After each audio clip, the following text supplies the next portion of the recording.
오늘은 4206페이지에 나오는 제3절 왕가를 세우시는 여호와에 대한 말씀이 잠언서 10장 22장 10장에서부터 22장 16절까지 나타납니다.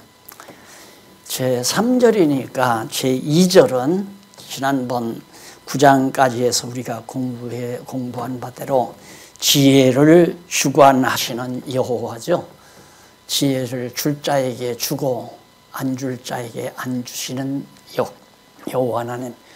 그 이유가 왕가, 다시 말해서 다윗 왕국을 세워 다스리시기 위한 하나님의 주권성을 찬양하는 데 목적이 있다는 거 이미 잘 알고 계시는 말씀입니다.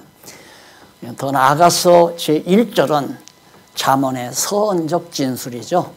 잠언을 서언적으로 1절에서는 진술해주고 2절에서는 지혜를 주관하시는 여호와를 찬양하고 그 다음 3절에서는 왕가를 세워주시는 여호와를 찬양하는 내용입니다. 그러니까 쉽게 말하면 여호와께서는 지혜를 주관하셔서 왕가를 세워가지고 다윗 왕가를 다스려 가시는 주권자 하나님이시다. 여호와의 주권성에 대한 찬양 내용이라는 것을 우리가 쉽게 알 수 있습니다. 자, 그 가운데서 이제 첫 번째가 10장에서 15장까지 나오죠. 첫 번째가 제1 왕을 세우심에 대한 명철. 하나님께서 누구에게 왕을 세우시는가 하는 겁니다. 하나님이 왕을 세우신 건 앞에서 이미 말씀한 대로 지혜를 주관하기 때문에 지혜를 얻은 자, 지혜를 받은 자를 왕으로 세워주신다. 그래서 물론 이것은 이제 하늘의 지혜자로 오실 만왕의 왕 되신 그리스도에 대한 하나의 예표요 모형이라는 것도 이미 말씀드린 바 있습니다. 자, 그러면 왕을 세우심에 대한 명철이 10장에서 15장까지인데 오늘은 가능만 하면 12장까지 제가 진행해 볼까 그렇게 생각을 합니다. 자, 그러면 첫 번째 왕을 세우심에 대한 명철 가운데서 지혜를 얻은 아들을 세우신다. 하나님께서 어떤 왕을 세우시는가 여호와께서 그건 지혜를 얻은 아들을 세워주신다. 이것은 10장에서 11장까지거든요. 이 내용에 대한 배경을 여러분들이 잘 역사적 배경을 기억하시려면은 하나님께서 솔로몬이 왕위에 오르자마자 밤에 솔로몬에게 나타나서 솔로몬아 내가 내게 무엇을 줄까 하고 물었던 사실이 있잖아요. 그때 솔로몬이 지혜를 달라고 그랬죠. 그래서 내가 너무나 소중한 걸 구했다 생각해가지고 솔로몬에게 지혜를 준 사실이 있습니다. 그렇게 지혜를 얻은 솔로몬을 세워주시는 것처럼 내 후대에도 솔로몬 다음에도 바로 지혜를 얻은 아들을 다윗 왕국의 왕으로 세워주신다. 그런 뜻이에요. 그러니까 지혜가 없이는 결국 왜 지혜가 없이는 음녀를 따라가니까 지혜가 없으면 북이스라엘을 또 이것 그려놓고 하시는 게 좋죠.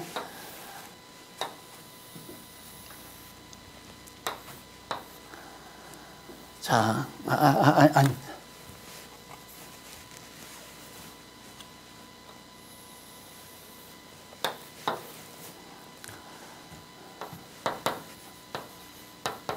다윗 아니에요. 그 다음 이제 솔로몬. 바로 다윗이 40년 통치하고 나서 솔로몬이 바로 다윗의 뒤를 이어서 왕이 되죠. 그 다음에 이제 솔로몬이 40년 통치하고 나서 나라가 이렇게 갈라지잖아요. 갈라질 때 지금까지 앞에서 1장과 9장까지는 이때를 중심으로 해서 아들에게, 그러니까 나라가 갈라질 때를 중심으로 해서 아들에게 바로 훈계하는 지혜의 말씀을 가르쳐 주는 내용이 1장에서 10장까지예요. 그런데 지금 여기 10장에서 11장 이하, 즉 10장에서 15장 왕을 세우심에 대한 명철은 어디에 있느냐면 여기서 여기까지입니다. 하나님께서 다윗이 병들어서 죽기 전에 결국 솔로몬의 손을 들어서 왕으로 세웠죠. 그 이전에 아도나이가 아니라 큰아들 이름이 거기 보면 내가 자꾸 착각을 하는데 이스라엘 왕위에 오르도록 섭리하신 내용이 이제 열왕기상 1장에서 53절에 나오는데 그때 이제 그 아도니야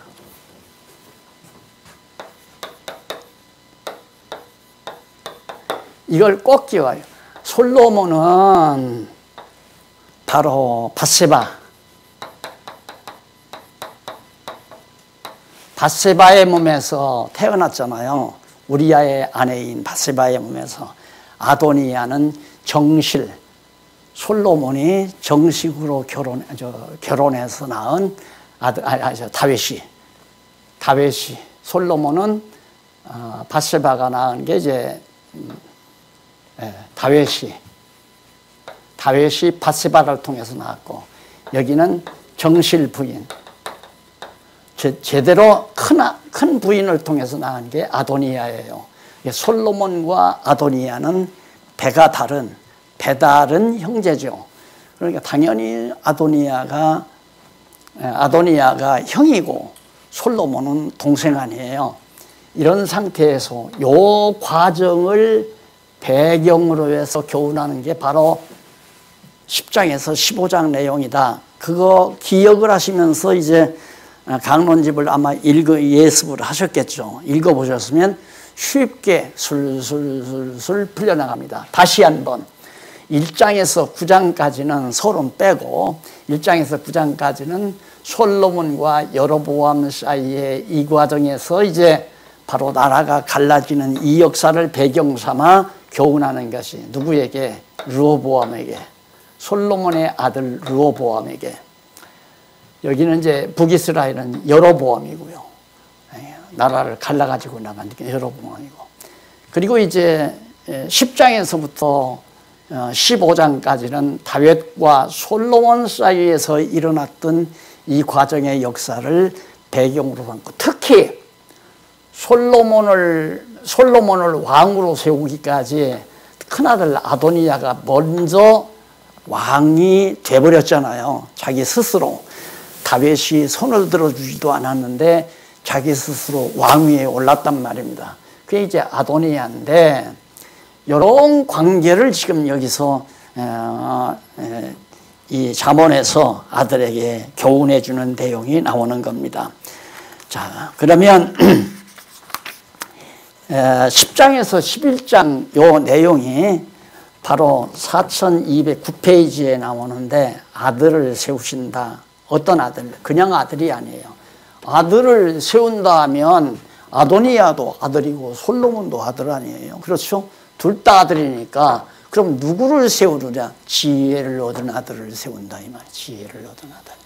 예, 세운다는 말은 솔로몬이 이미 왕이 이미 된 상태에서 지혜를 얻었거든요. 예, 왕을 세운다는 말이 아니라 왕가를 세운다는 뜻이에요. 예, 다윗 왕가를 하나님께서는 누구를 통해서 왕가를 세우느냐? 지혜를 얻은 솔로몬은 지혜를 얻은 아들을 통해서 왕가를 세운다. 아도니아를 통하여 세우는 것이 아니다. 그런 뜻이죠. 자, 그 부분만 잘 한계를 지어서 의식하고 공부를 하시면 이 대목은 별로 어려운 것이 없으리라고 생각을 합니다.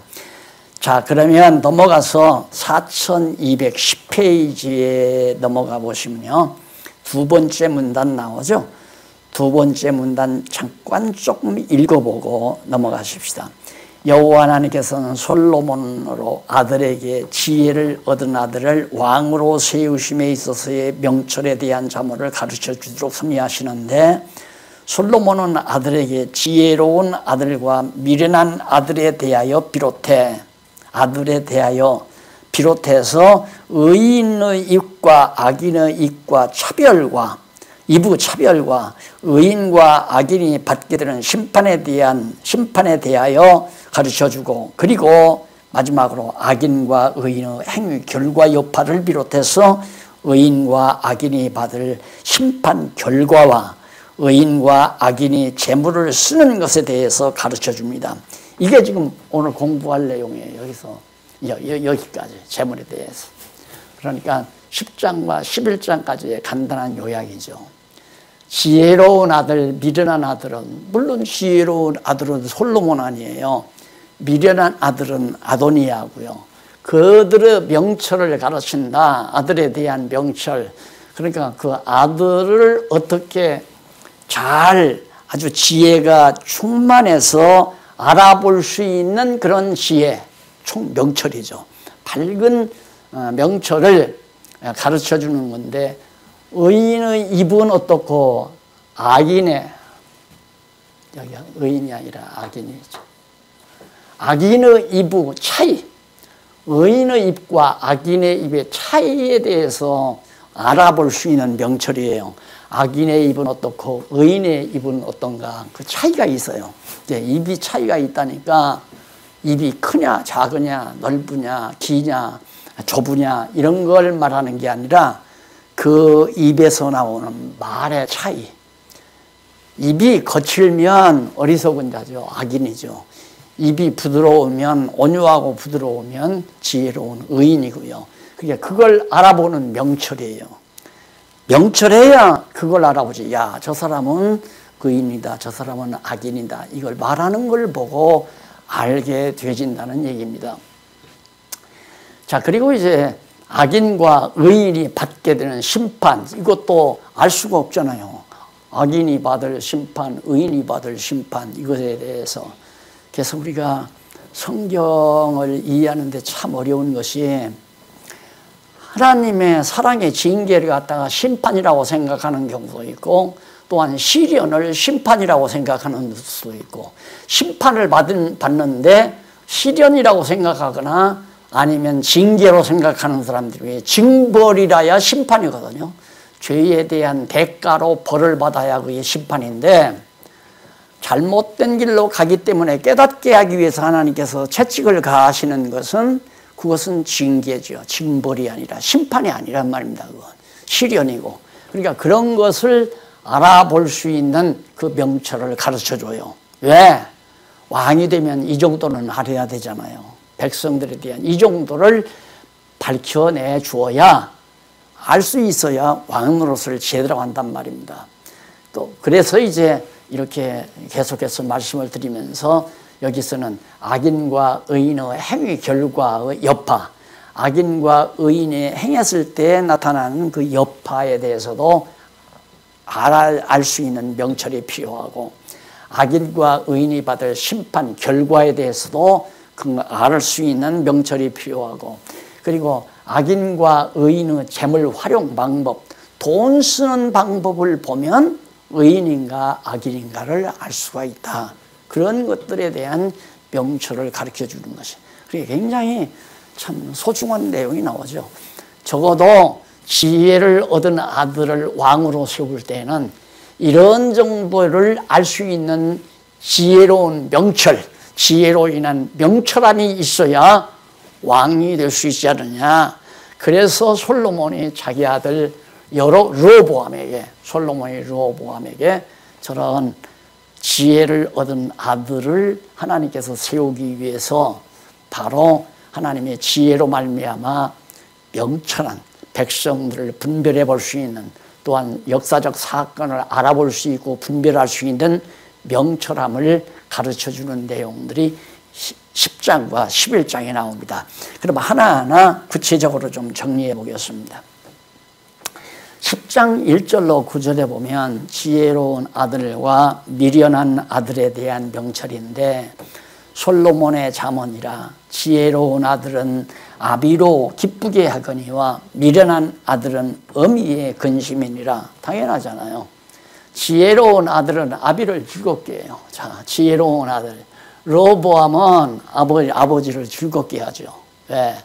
아버지의 뜻대로 행하니까. 여기서 다윗의 입장에서 볼 때는 지혜로운 솔로몬은 아버지를 즐겁게 했지만은 그 다음 아도니아는 역시 아버지를 정말 괴롭힌 자 아닙니까? 그 어미에 또 고통이 되지는 거고, 여기도 마찬가지로 밧세바는 즐겁게, 르호보암은 아버지 솔로몬을 즐겁게 했지만, 그러나 르호보암이 아닌 어리석은 자들은 밧세바 죽어버린 밧세바, 아도니아, 다윗의 왕토를 잊지 못한 아도니아는 어머니의 고통스러움이 되졌다고 하는 그런 내용을 지금 설명하고 있는 겁니다. 그래서 거기 미련한 아들은 부친 다윗 왕을 반역하고 스스로 왕위에 오르려 했던 것을 아들 아도니아를 가리킨다고 열왕기상 1장 5절로 10절에 나오는 내용이죠. 자, 그리고 그 2절에 불의의 제물은 무익하여도 의리는 죽음에서 건지느니라 그랬는데, 그 불의의 제물이라는 말이 이쪽 4211페이지 중간 조금 밑에 보면 히브리어 나오죠. 오체로트 레쏴라고 하는 말이 나와요. 그게 불의의 제물이라는 말인데, 그렇게 번역하면 우리가 알아보기가 힘들죠. 그렇게 번역하지 말고 사악한 병기로, 그러니까 분쇄는 총칼로서 재물을, 불의에 얻은 재물, 총칼로서 얻은 재물. 의리라는 말은 공의, 하나님께서 정하신 뜻이죠. 그러니까 아도니아는 막 총칼로서 어쨌든 다윗 왕국의 모든 재물을, 국고를 얻으려고 노력했던 사람이에요. 그러나 솔로몬은 정의로, 의리란 말은 하나님이 정하신 뜻 따라 나라를 인수받은 자고요. 자, 그러니까 무슨 얘기냐면 수단 방법을 가리지 않고 재물을 얻거나 명예를 얻거나 권력을 얻는 건 다 헛수고라는 얘기죠. 하나님의 정하신 뜻을 따라 정말 부와 재물과 영예도 얻는 것이 마땅하잖아요. 당연하잖아요. 다윗의 왕국을 하나님께서는 이미 솔로몬에게 주기로 이미 정해놨어요. 그런데 아도니아가 큰아들이라 해서 먼저 다윗이 숨지기 전에, 병들어서 누워있는데 숨지기 전에 아도니아가 자기를 따르는 무리들하고 헤브론에서 만세 불러버렸잖아요. 내가 왕이다 하고, 아버지는 병들어서 이제 나라 못 다스리니까 내가 다스린다 하고, 그랬다가 결국은 아도니아는 망해버리고 죽어버렸잖아요. 그리고 하나님의 정하신 뜻대로 솔로몬이 다윗 왕가의 뒤를 이어서 왕가를 세워가는 그런 하나님의 섭리를 솔로몬이 배경 깔고 아들에게 지금 그렇게 가르쳐 주는 거예요. 또 욕심대로 오는 거 아니다. 그렇게 불이 인간의 생각대로 하려고 노력해서 된다고 되는 게 아니다. 왕 됐죠. 일단은 만세 불렀으니까 아도니아가. 그러나 아도니아는 자기 노력으로, 자기 욕심으로 왕이 됐지만은 하나님께서는 당신의 정하신 뜻대로 솔로몬을 왕으로 세워서 이스라엘의 왕가를 세워가도록 역사하셨다. 이런 내용들을 우리가 하나하나 점검해 나가야 여호와를 경외하며 사는 것이 가장 지혜롭고 명철하고 현명한 삶이로구나 하는 사실을 확인하며 살 수가 있는 거죠. 인간 재간이나 욕심, 야망, 자기의 뜻을 달성해 보려고 하는 욕망. 그래서 내가 늘 가끔 말씀드리지만 우리는 이 땅에 뭔가를 이루기 위해서 사는 것이 아니라 여호와 경외하기를 배우기 위해서 산다고 그러죠. 여호와 경외하기를 배우기 위해서. 자, 그러면서 이제 거기에 조금 보면은 3절로 5절 4211페이지 밑에 보면 솔로몬의 아들에게 여호와께서 두 아들을 주관하시는 섭리에 대하여 가르쳐주는 내용이다. 솔로몬 아들에게 여호와께서 의인의 영혼은 줄이지 않게 하시니 여기 나와요. 여기 아들에게는요. 의인, 악인, 의인. 여기는 악인, 의인, 악인과 의인. 여기는 의인. 받게 되는 심판 다 달라요. 그러니까 의인은 솔로몬을 말하는 거죠. 하나님의 언약의 자손. 악인은 불택자, 하나님께서 왕으로. 그러니까 여기로 말하면 아도니아는 악인이고 솔로몬은 의인이란 말입니다. 이렇게 생각을 하고 같은 아들이에요. 똑같은 다윗의 아들이지만 솔로몬도 아들이고 아도니아도 아들이지만은 아도니아는 악인이고 그 다음 솔로몬은 의인이고 그래서 의인과 악인에 대한 그런 관계를 쭉 설명해 줘요. 입의 차이가 뭐냐? 입의 차이가 있는데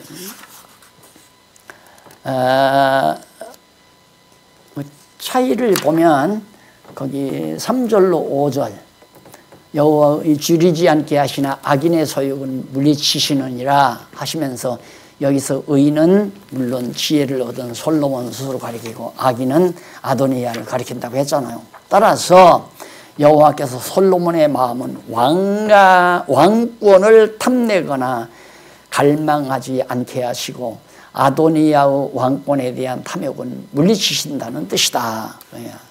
아까 앞에서 나온 얘기가. 그리고 손을 게으르게 돌리는 자는 가난하게 되고 손이 부지런한 자는 부하게 되느니라 하면서 여름에 거두는 자는 지혜로운 아들이나 추수 때에 추수 때에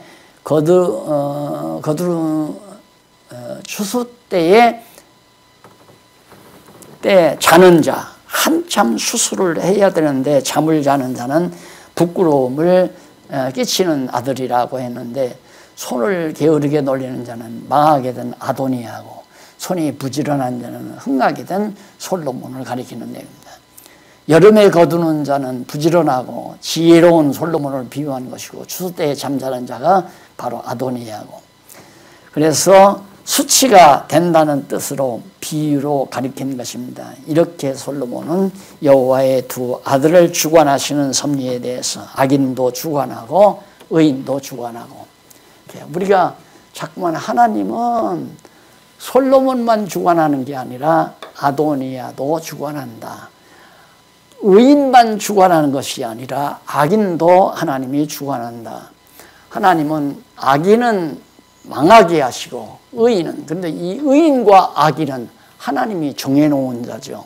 하나님이 이미 솔로몬은 다윗의 뒤를 이기로 정해놓은 자고 아도니아는 안정한 자고 정하지 아니한 자고 그런 의미에서 의인과 악인을 모두 하나님이 다 주관한다.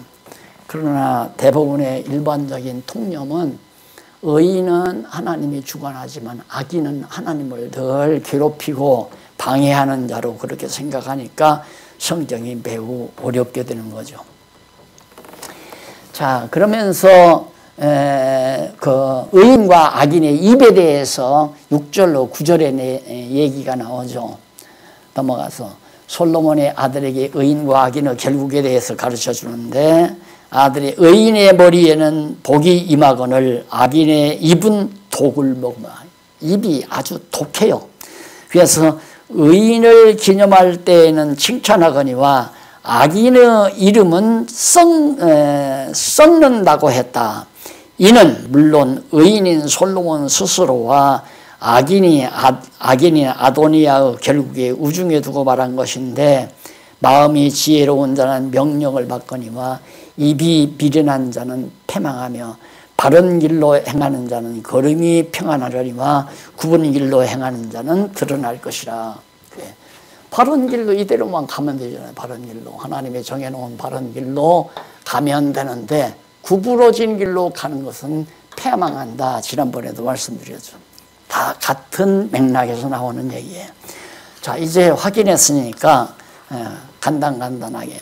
자, 10절로 21절 보면 입과 악인의 입의 차이점이 거기 나오는데 입에 결국은 독을 머금는다고 그랬어요. 아주 14절까지 보면 거기 눈짓하는 자는 근심을 끼치고 입이 미련한 자는 패망하리라.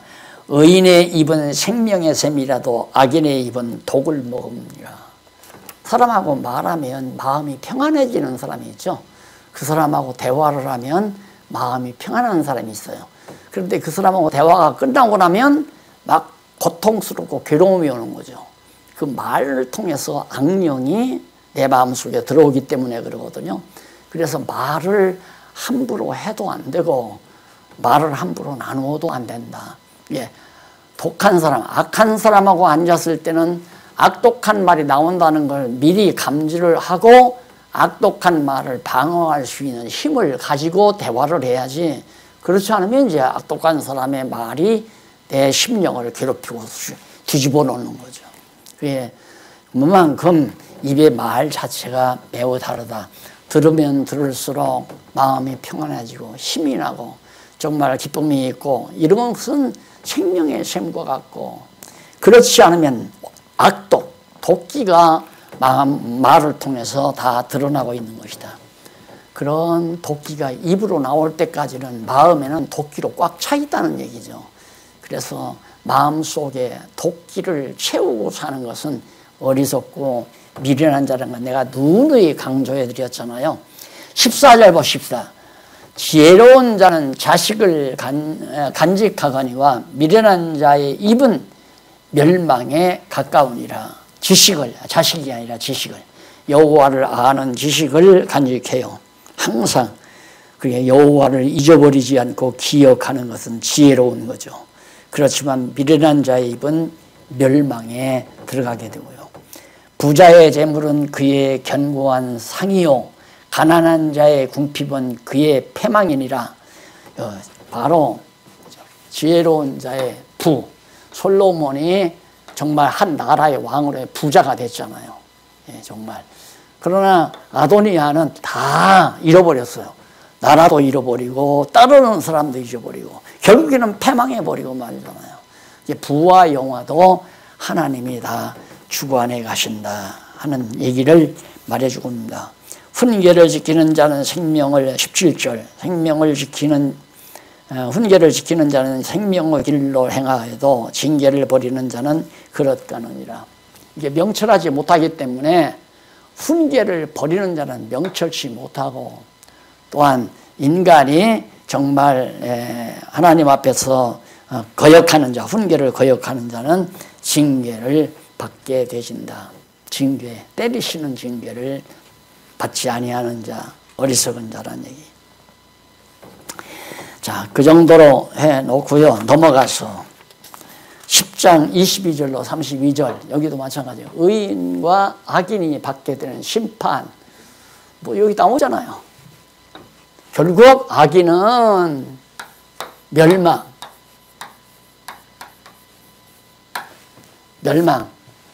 의인은 바로 형통.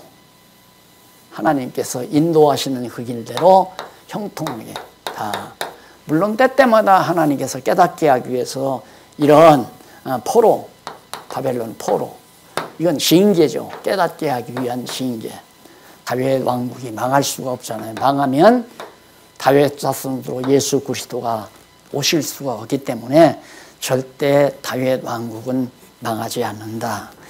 그래서 의인이 가는 길과 악인이 가는 길에 대해서 잘 밝혀준 것이, 자, 22절에 보면 여호와께서 복을 주심으로 사람으로 부하게 하시고 근심을 겸하여 주지 아니하시느니라. 하나님께서 언약대로 그대로 복 준다는 건 하나님이 언약 자손이라는 다윗 왕국.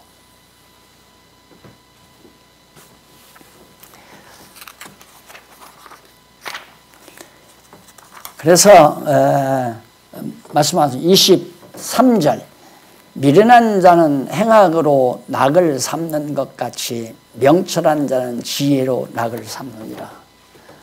참, 이 아도니아가 아버지가 지금 자리에 누워서 운명의 날을, 다윗이 운명의 날을 기다리고 있는데, 아도니아는 자기를 따르는 그런 무리들하고 공모를 하는 거죠. 야, 이제 우리 아버지가 세상 뜨면 내가 왕이 된다. 왕이 되면 너는 무슨 장관, 너는 무슨 대장, 뭐 다 하면서 음모를 꾸미잖아요. 자기들끼리. 그것이 얼마나 재밌고 즐거운지 모른다 이거죠. 악인은 악한 일을 해야 재밌어요.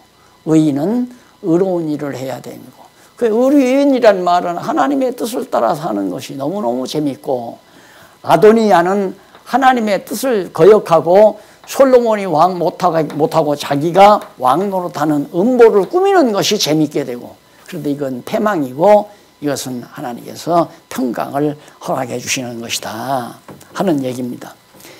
그래서 24절 악인에게는 그의 두려워하는 것이 임하거니와 의인은 그 원하는 것을 이루느니라. 당연하죠. 자, 해리바람이 지나가면 악인은 없어져도 의인은 영원한 기초 같으니라. 다 이해가 가죠. 이제 하나하나 읽어보시면. 자, 그 뒤로 그렇게 어려운 대목이 없습니다. 넘어가서 11장 넘어가서 악인과 의인의 행위 결과가 어떤 여파를 일으키는가 다 비슷한 얘기들이 또 나옵니다. 조금 읽어보실까요? 속이는 저울은 여호와께서 미워하셔도 공평한 추는 그가 기뻐하시느니라. 속이는 하나님의 뜻을 속이는 자는 하나님이 미워하지만은 공평, 하나님의 정하신 뜻대로 하는 것이 공평한 거란 말입니다. 그게 공평한 추, 그게 남 속이면 안 된다. 교만이 오면 욕도 오거니와 겸손한 자에게는 지혜가 있느니라. 자, 아도니아는 왕이 되려고 얼마나 노력했는지 몰라요. 교만하기 때문에 그러거든요. 신약에 보면 으뜸이 되려는 자라고 있죠. 우리 신약 시대에도 그래요. 성도들 가운데 항상 우두머리 자리에 앉아야만이 좋아하는 사람이 있어요. 근데 그런 사람은 목사가 이용하기가 참 좋죠. 그 사람 살살 추워주면서 주머니를 훑어내는 방법이 있으니까. 죄송합니다. 이런 험한 얘기해서. 사실이 그러니까요. 으뜸이 되려는 사람은 늘 이용당하게 돼 있어요. 그래서 교회에서 뭐 높은 자리에 앉혀주면 그게 대단한 건 줄 알고 자꾸 상납을 하잖아요. 상납. 그걸 또 즐거움으로 알고. 그걸 교만이라고 그래서요. 교만. 이거 교만. 아도니아를 말하는 거 아니에요. 근데 솔로몬은 왕들 생각도 안 해. 그냥 자기 생활에 젖어 있어요. 왕 되려고 생각도 안 해요. 그런데 갑자기 다윗이 솔로몬의 어머니 밧세바를 불러가지고, 밧세바가 갔지요. 가가지고 아도니아가 왕이 되려고 만세를 부르니까 바깥이 시끄럽잖아요. 막 왕 돼가지고. 밧세바가 가서 그러니까 왜 밖이 이렇게 소란스러우고 하고 부르니까 밧세바가 그때 얘기를 하잖아요. 지금 밖에서 벌써 아도니아가 왕이 됐습니다. 그래가지고 저렇게 시끄럽다 그러니까 다윗 왕이 있다가 아니다. 아도니아가 왕 돼서는 안 된다. 하나님께서 솔로몬 시키라고 했다. 가서 네가 낳은 솔로몬 데리고 오너라. 그래서 솔로몬 데리고 갔잖아요. 솔로몬은 왕 될 생각도 안 했는데 다윗 앞에 가니까 다윗이 솔로몬을 들어서 왕으로 세우는. 지금 그 내용을 그 사건을 통해서 솔로몬이 준 깨달은 지혜를 아들에게 가르치는 거예요. 그러니까 살아보면 하나님 여호와 경외하기를 깨닫고 살아보면 살면서 많은 지혜를 얻어요. 지혜를. 이러면 되고 이러면 안 된다. 이건 좋고 이건 나쁘다. 이런 것들을 잘 알 수 있는 명철이 이루어지게 돼 있어요. 명철함이 있게 돼 있어요. 그래서 옳고 그런 걸 잘 판단하고 하나님의 선하신 뜻과 하나님이 싫어하시는 뜻을 잘 살피게 되고, 이런 진리를, 이런 지혜를 솔로몬이 깨닫고 아들 르호보암에게 지금 자기와 아버지 사이에서, 다윗 사이에서 있었던 그 일을 통해서 얻은 지혜를 아들에게 가르쳐 주는 거죠. 그래서 지금 대면 교육이 불가능하다, 대면 예배 드리지 말라 난리를 쳐도 성경을 깨닫고 나면 걱정할 필요 없어요. 다 나이 드신 어머니 아버지가 젊은 자녀들을 가르치면 돼요. 하나하나 지혜의 말씀으로. 야, 내가 살아보니까 그게 아니더라. 야, 나야 솔로몬이 그 말이거든요. 내가 살아보니까 교만하다고 잘 되는 게 아니더라. 교만한 자 아도니아는 망하더라. 근데 나는 왕 되려고 생각도 안 했다. 그런데 하나님께서 나를 데려다가 할아버지가 다윗이 나를 데려다가 왕으로 세웠다. 그래 나라가 참 형통했다.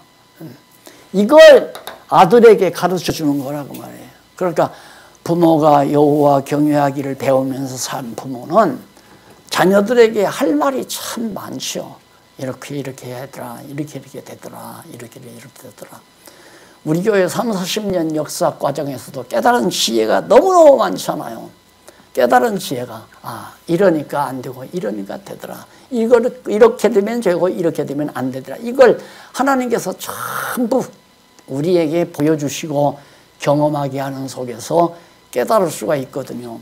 높은 자리에 앉으려고 노력한다고 해서 높은 자리에 앉는 게 아니에요. 망하잖아요. 죽어버려요. 아도니아는. 생각지도 않은 솔로몬이 또 왕으로 등장하잖아요. 이런 진리나 오늘 우리가 이 세상에 살면서 높은 자리, 1인 자리에 앉으려고 애쓰는 사람들의 어리석음을 다시 한번 살펴볼 수가 있는 거죠. 그래서 그 뒤로 계속해서 8절도 의인은 환난에서 구원을 얻고 악인은 와서 그를 대신하느니라. 환난을 받는다. 사특한 자는 입으로 그 이웃을 말하게 하여도 이웃을 망하게 하여도 악인은 그 지식으로 말미암아 구원을 얻느니라. 그러니까 결국 의인은 이웃을 망하게 하고 악인은 의인은 이웃을 구원시키는 그런 역사. 대화를 나누고 잠시 앉아서 차 한잔 나눠보면 차 한잔 나누고 마음의 평안함을 얻고 헤어지는 사람이 있고 차 한잔 나누고 나서 찝찝한 사람이 있고 불쾌한 사람이 있고 이런 것들이 모두가 다 한 예가 될 수가 있는 거죠. 자, 그 다음 이제 악인의 그 여파에 대해서 결과 여파에 대해서 9절로 15절에 나와요. 그 9절로 15절까지 한번 9절 한번 보실까요? 9절에 보면 사특한 자는 입으로 그 이웃을 망하게 하여도 의인은 그 지식으로 말미암아 구원을 얻느니라. 의인이 형통하면 성읍이 즐거워하고 악인이 패망하면 기뻐 외치느니라. 의인이 형통해야 바로 성읍이 즐거워해요. 온 성읍이다. 악인이 패망하면 기뻐하고, 악인과 의인은, 그러니까 의인은 형통해야 되고 악인은 패망해야 되고, 그 다음 11절 성읍은 정직한 자의 축원을 인하여 진흥하고 악한 자의 입을 인하여 무너지느니라. 나라가, 이 성이라고 하는 건 나라죠. 나라가 잘 되고 못하는 것 의인의 입에 달려있다. 그런 얘기 아니면 지혜 없는 자는 그 이웃을 멸시하나 명철한 자는 잠잠하느니라. 이웃의 허물을 자꾸 들추어내고 깎아내리는 사람 미련하고 어리석은 자예요. 잠잠한 자는 지혜로운 자이고, 그런 내용들이 쭉 기록되어 있습니다.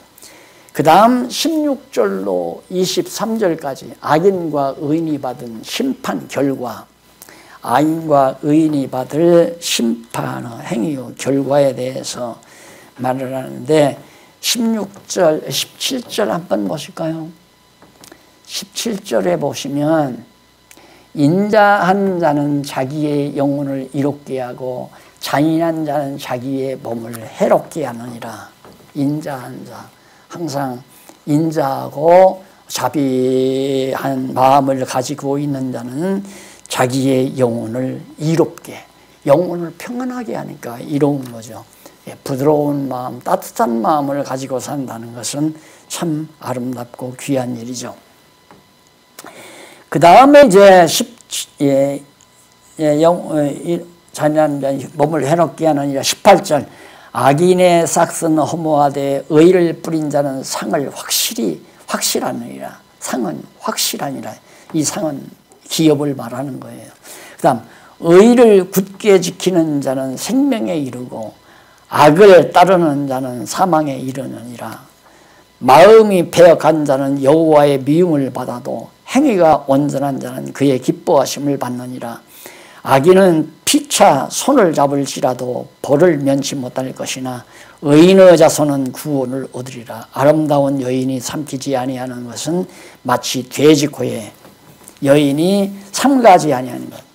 아름다운 여인이 조심하지 아니하는 것은 마치 돼지 코에 금고리 같으니라. 의인의 소원은 오직 선하나 악인의 소망은 진노를 이루느니라. 결국 여기를 각각 설명한 거죠. 망하고 진노하고 패망하고 근심하고. 그 다음 넘어가서 11장 24절로 31절 여기 보면 악인과 의인의 재물 활용법, 악인과 의인이 어떻게 재물을 활용하는가, 그 재물에 대한 활용법이 나오는데,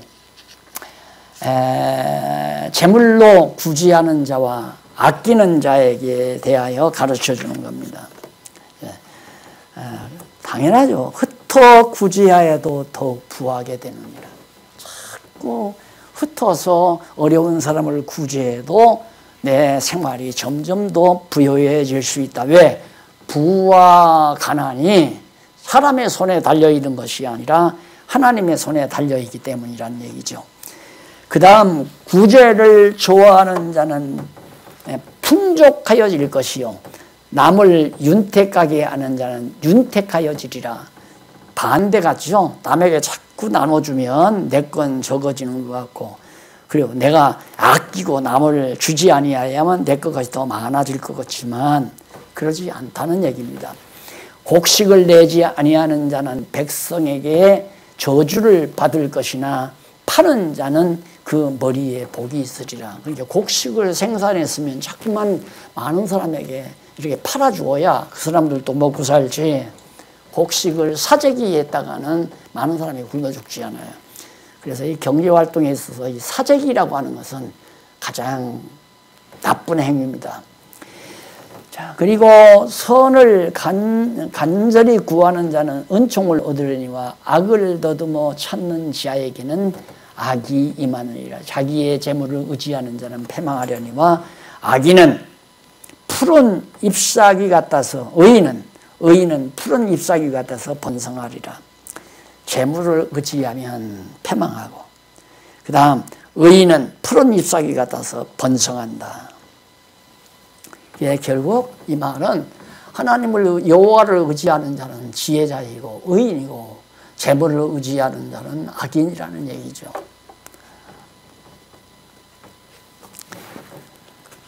그 다음 악인의 열매는 생명나무라 지혜자는 사람을 얻느니라.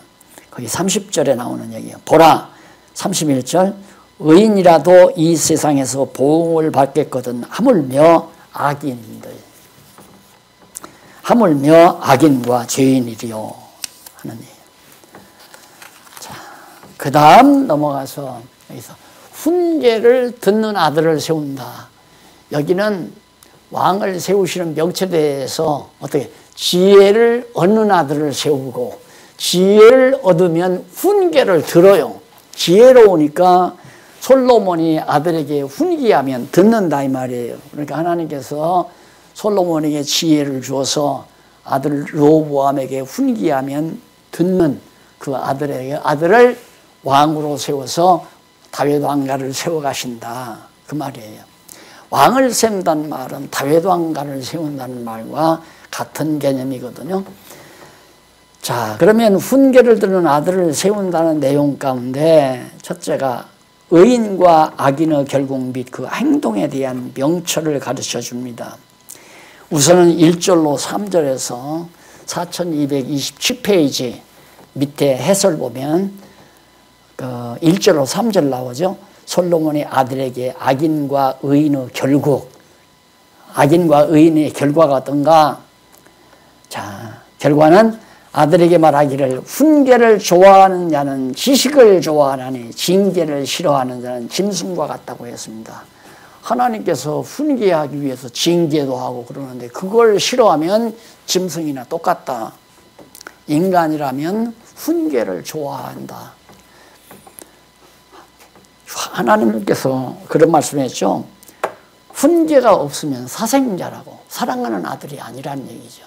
훈계나 징계가 없으면. 하나님께서는 사랑하는 자에게 반드시 징계가 있기 마련이에요. 그 징계를 통해서 깨닫게 하기 위한 거죠.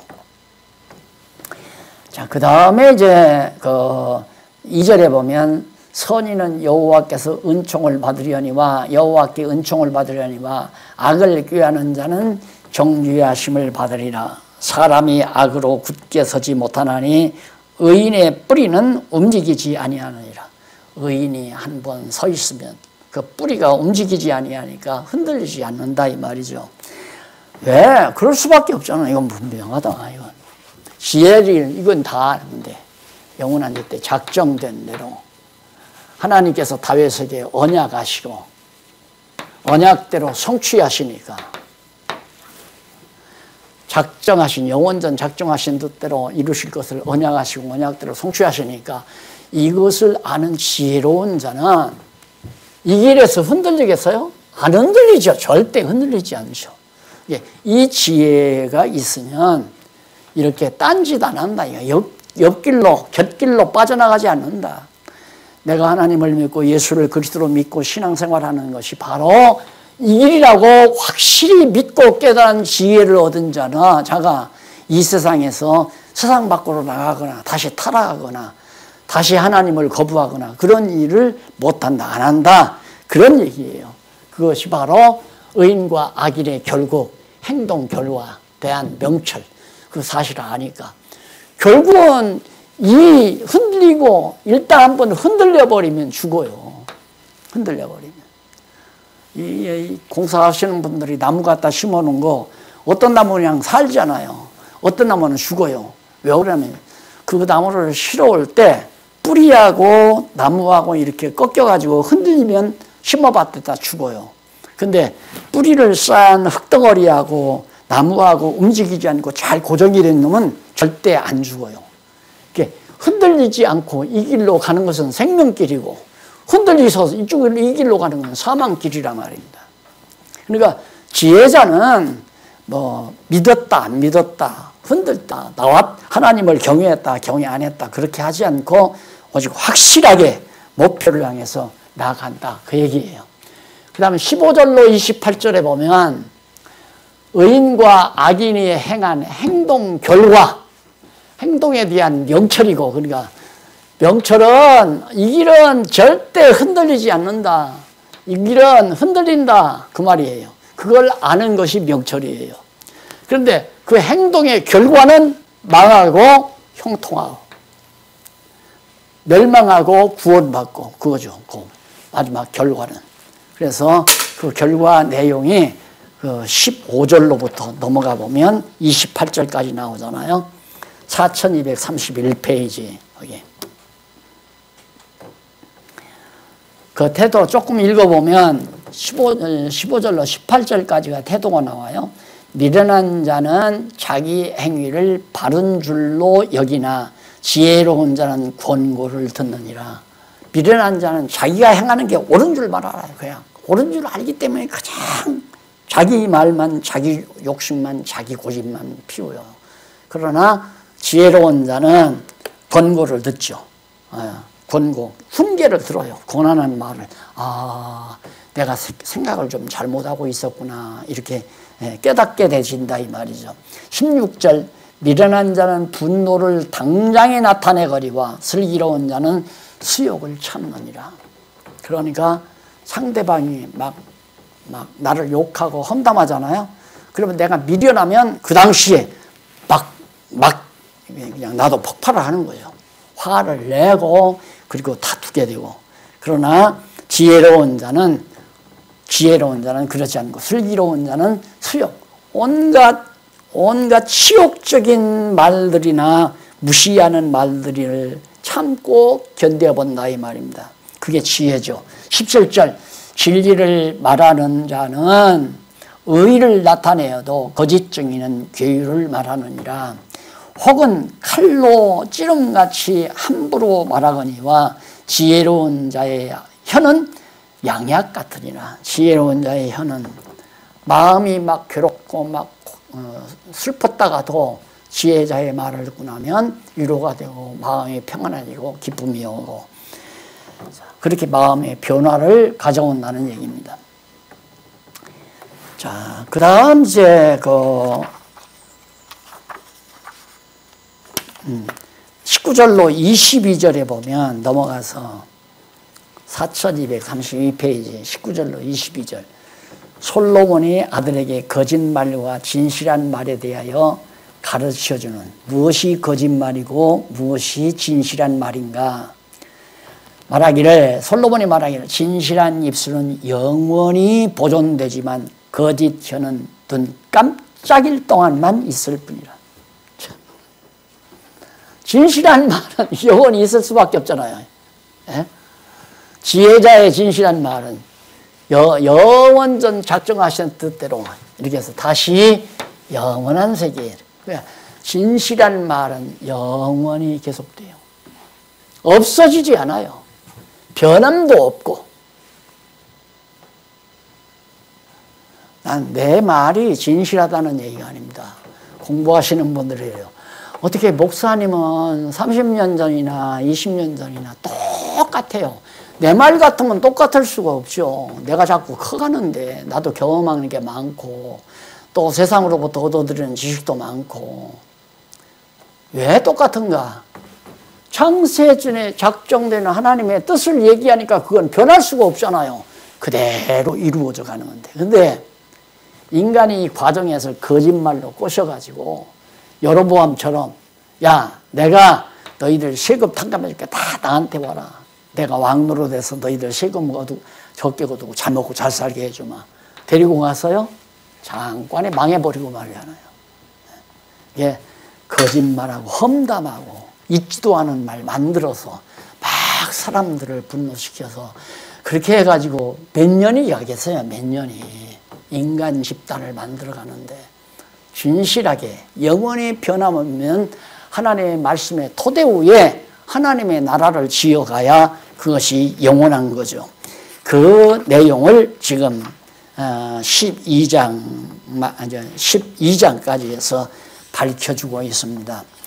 거기서 이제 특별히 26절로 28절 거기에도 솔로몬이 아들에게 의인과 악인의 행위에 대해 가르쳐주는 의인과 악인의 행위는 뭐 당연하죠. 그 이웃의 인도자가 되나 의인은 이웃들의 인도자가 되지만 악인의 소행은 자기를 미혹하게 한다고 했습니다. 자기도 흔들려요. 남에게 이렇게 합시다 이렇게 하고 저렇게 합시다 저렇게 하고. 의인은 하나님께서 정한 자는 흔들림 없이 계속해서 이웃들의 안내자 역할을 해줄 수 있는 도움이 된다. 그런 뜻으로 지금 28절까지 해서 말해준 겁니다. 자, 그러면 오늘 왕가를 세워주시는 여호와께서는 왕가를 세우기 위해서 왕을 세우시는 명철, 어떻게 하나님은 어떤 왕을 세워가시는가에 대해서 지혜를 얻은 아들을, 그게 명철이에요. 지혜를 얻은 아들을 세우고 그 다음 훈계를 듣는 아들을 세운다. 그러니까 솔로몬이 자기와 아버지 사이에서 있었던 사건을 배경으로 얻은 지혜를 아들에게 말해주면서 너 내 훈계를 들어라. 내 훈계를 들으면 이렇게 된다. 그 아들이 결국 다윗 왕가를 세워나간다. 이제 그런 얘기로 오늘 말씀을 전해드린 겁니다. 결국은 이 잠언서가 기독교 윤리학의 진술하기에도 과언이 아니에요. 우리 택한 받은 성도들이 어떻게 하나님 앞에서 살 것인가에 대한 정말 핵심적 진리가 잘 담겨져 있음을 깨달을 수 있습니다. 기도하십시다. 자비로우신 하나님 아버지요, 오늘 또 하나님께서 솔로몬에게 깨닫게 하신 지혜의 말씀을 함께 들으면서 하나님 앞에서 우리의 자세를 가다듬었습니다.